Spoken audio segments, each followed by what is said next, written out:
স্বামীর সাথে ঝগড়া করেছো, তাকে দিয়ে সরি বলাতে চাও, তাহলে এই রকম পিঠে বানিয়ে নিজে খাও। হ্যাঁ হ্যাঁ, নিজে করে নিজেই খাও, সেটাও স্বামীর সামনে বসে বসে টাউ টাউ করে খাও।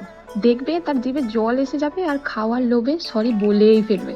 যদিও পৌষ পার্বণ চলে গেছে, তাতে কি, বাঙালির গোটা শীতকাল জুড়েই পৌষ পার্বণ, তাই তো? তবে এখানে একটা ডিসক্লেমার রয়েছে, মেনলি আমার ফানি ভিডিও চ্যানেল, তো এখানে কুকিং সেটআপটা খুব একটা ভালো নয়, বাট রান্না ভালো। ওকে, যাই হোক, প্রথমে খুঁচে খুঁচে গুড় দিয়ে নারকেলের পুরটা বানিয়ে নিলাম। এবারে ওই কড়াতেই 250 থেকে 300 ml জল, পিঞ্চ অফ সল্ট দিয়ে জলটা টক বক করে ফুটিয়ে নিলাম। যেমন স্বামীর সাথে ঝগড়া হলে মাথার মধ্যে রাগ টকবক করে ফোটে, তেমন।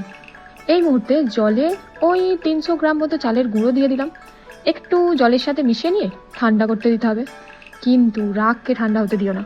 মনে রাখবে, স্বামীরে দিয়ে সরি বলাতেই হবে, যতই সেই ঝগড়াতে তোমার ভুল থাকুক না কেন, সরিটা ওকে দিয়ে বলাতে হবে। এইবার যত রাগ আছে সবটা দিয়ে এটাকে একটা কি যেন বলে, হ্যাঁ, ডো বানিয়ে নিতে হবে।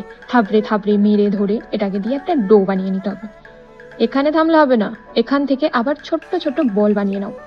তারপর এদিক ওদিক থ্যাবড়াইয়া থ্যাবড়াইয়া, বাচ্চাবেলায় কাদা দিয়ে যেমন খেলামালি খেলতাম, ওখানে হাঁড়ি কড়া বানাতাম, ওই রকম কড়া বানাতে হবে, উইদাউট ডান্ডি। এইবার মেন কাজ, এটার মধ্যে নারকেলের পুর ঠেসে ঠেসে ভরে এটাকে এইভাবে মুড়ে দিতে হবে। এখানেও একটা ডিসক্লেমার রয়েছে, যখন এই নারকেলের পুর ভরার কাজটা করবে তখন মুখে মাস্ক পরতে হবে। আমার কাছে মাস্ক ছিল না, তাই আমি রুমাল দিয়ে কাজ চালিয়ে নিয়েছি। এইভাবে যদি না মাস্ক পরে এই কাজটা করো, তাহলে এই মিষ্টির পুর পিঠেতে কম পেটেতে বেশি চলে যাবে, তাই এটা মাথায় রাখতে হবে। এই যে সব হয়ে গেল। আর কি, এখন কড়াতে 500 ml জল, তার সাথে 500 ml দুধ দিয়ে আবারও টকবক করে ফোটাও। যেই ফুটে যাবে তখন ওতে পিঠেগুলো দিয়ে দাও।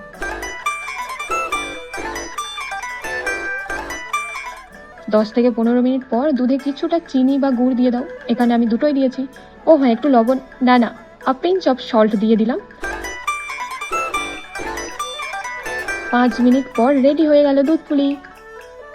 ওহো, কি দারুণ হয়েছে। চলো এবার খেয়ে দেখি আর খাইয়ে দেখি ওকে।